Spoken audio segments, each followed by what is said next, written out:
tudo bem com vocês? Sou a professora Jéssica e irei ministrar para vocês a disciplina de Português Instrumental. Qual o assunto será trabalhado nessa disciplina? Qual é a importância da comunicação?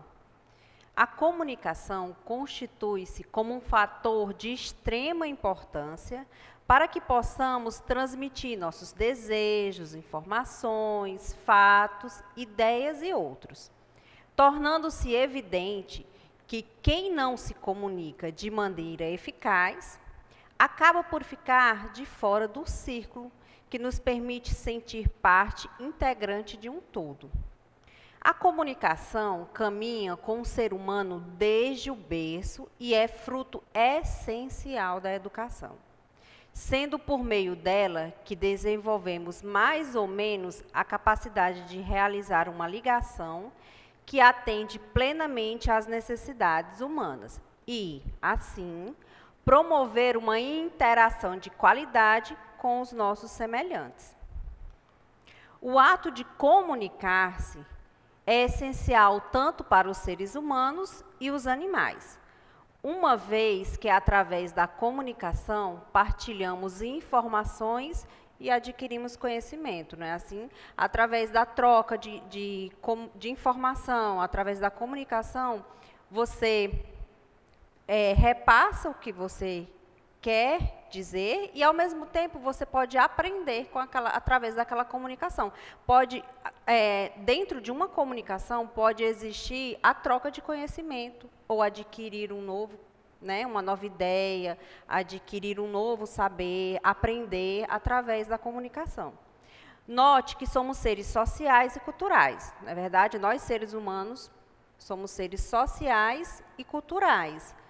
Ou seja, vivemos em sociedade e criamos culturas, as quais são construídas através do conjunto de conhecimentos que adquirimos por meio da linguagem, explorada nos atos de comunicação. Quando pensamos nos seres humanos e nos animais, fica claro que algo essencial nos distingue deles, a linguagem verbal, não é isso? Nós, seres humanos, somos os únicos animais, no caso racionais, capazes de comunicar-se através de uma linguagem verbal, através da fala. A criação da linguagem verbal entre os seres humanos foi essencial para o desenvolvimento das sociedades, bem como para a criação de culturas. Os animais, por sua vez, agem por instinto e não pelas mensagens verbais, ou seja, pela fala, que são transmitidas durante a vida. Isto porque eles não desenvolveram a língua, o código, e por isso não criaram uma cultura. Os elementos da comunicação. Veja cada um e suas funções separadamente. Temos aqui os elementos da comunicação: emissor, receptor, mensagem, código e canal. Emissor é aquele que emite, ou seja, que pronuncia ou envia uma mensagem. Também é chamado de remetente. Essa é a função do emissor. Receptor é aquele que recebe a mensagem, enviada por quem? Pelo emissor. Como a mensagem é destinada a ele, também é chamado de destinatário. Denominação comum em envelopes de correios. Não é assim? Nós temos o emissor é quem está escrevendo, é quem está enviando a carta. O receptor será quem? O destinatário. Atrás do envelope tem, né? Quem irá receber aquela carta? No caso, o receptor. Mensagem é o conteúdo que é expedido, ou seja, o conteúdo que é enviado. O código é o modo como a mensagem é transmitida. No caso, pode ser uma mensagem escrita, uma mensagem falada, gestos, através de uma música e etc. E o canal é a fonte de transmissão da mensagem. Se é por revista, livro, jornal, rádio, TV, pelo ar, internet e assim sucessivamente. Temos aqui essa imagem. O emissor, quem envia a mensagem, aí temos a mensagem, é o assunto, no caso, referente, chamado de referente. Receptor é quem recebe a mensagem. O que seria o código? É o conjunto de signos A linguagem utilizada, no caso, uma carta, como eu citei, seria o código, a escrita. O canal é o meio pelo qual a mensagem é transmitida, se é por fala, se é por carta, por revista, por livro, etc. Exemplos dos elementos da comunicação.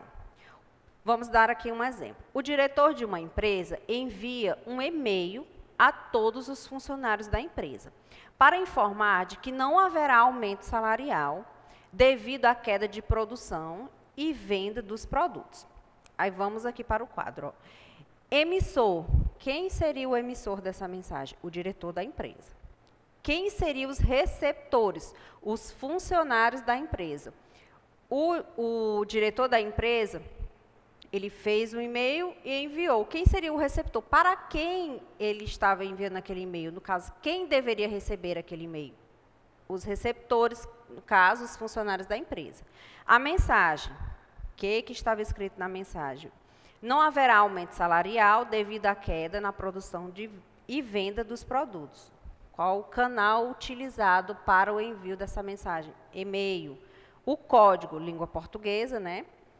E o contexto, empresa, ambiente laboral.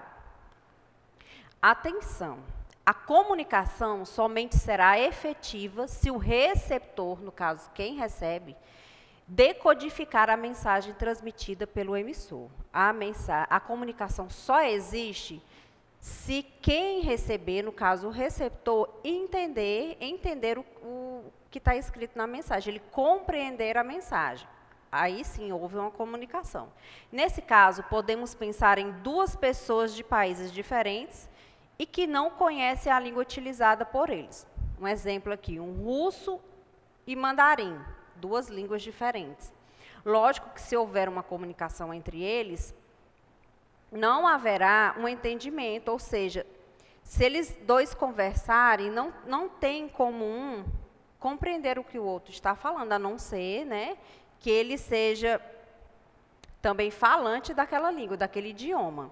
Sendo assim, o código utilizado por elas é desconhecido e, portanto, a mensagem não será inteligível para ambas, ou seja, impossibilitando o processo comunicacional.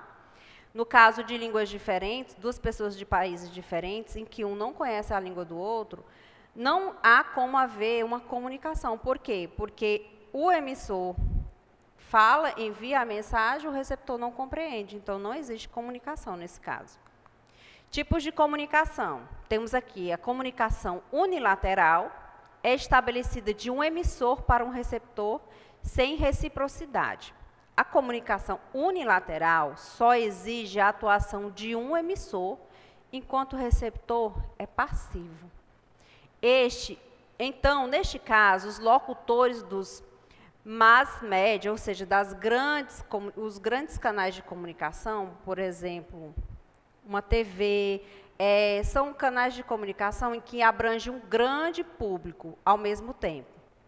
Como o rádio e a televisão, o cartaz de parede com as suas mensagens publicitárias e de propaganda, ou seja, um cartaz, um outdoor. Né? Ali ele abrange uma grande quantidade de público, né? Várias pessoas conseguem ver aquela mensagem. Ou aquele que pronuncia uma palestra ou um discurso. A comunicação unilateral, à distância, frequentemente é estabelecida de um emissor para vários receptores, denominando assim, por isso, difusão. No caso aqui, essa videoaula, né? Eu estou gravando aqui essa videoaula e irei repassar para vocês. Ao mesmo tempo, ela irá atingir um grande público, no caso, que são os alunos do curso. É o que sucede com o rádio, a televisão, o cinema e a imprensa escrita, no caso, o jornal.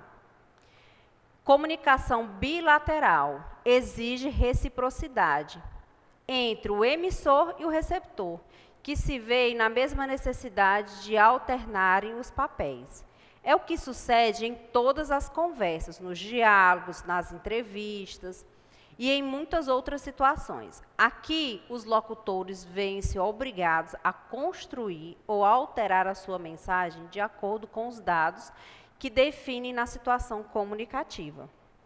A comunicação bilateral permite que se estabeleça uma troca de papéis entre emissor e receptor. No caso, na comunicação bilateral, é quando há um diálogo, é quando existe uma comunicação. Eu conversando com outra pessoa, um exemplo que temos é uma sala de aula, na aula presencial, né, com os alunos. Eu, no caso, professora, explico um conteúdo, tiro uma dúvida, os alunos fazem uma pergunta, e assim nós vamos trocando ideias, vamos tendo um diálogo. Existe uma comunicação bilateral. Comunicação unilateral. Temos aqui um exemplo mais simplificado. A comunicação é unilateral quando o emissor comunica e não há reciprocidade por parte do receptor. No caso, um exemplo que nós temos, um jornal. O Jornal da Noite. Está lá passando na TV, ele abrange um grande público, né? Mas ele transmite a mensagem, transmite a informação, mas não há um retorno de quem assiste, entendeu? É o que acontece no jornal e no livro, e nas emissões de rádio e televisão. Um programa de rádio, está lá o programa, um jornal ao meio-dia, ele transmite a informação, as notícias, o que acontece na cidade e na região. Houve uma comunicação unilateral, ou seja, não há um retorno do público. Ele somente transmite a mensagem para uma grande quantidade de pessoas. Já na comunicação bilateral é diferente. A comunicação bilateral acontece nos dois sentidos. Quando existe reciprocidade, ambas as partes funcionam como um emissor e um receptor. É o que acontece num diálogo, situação em que se verifica uma alteração de papéis.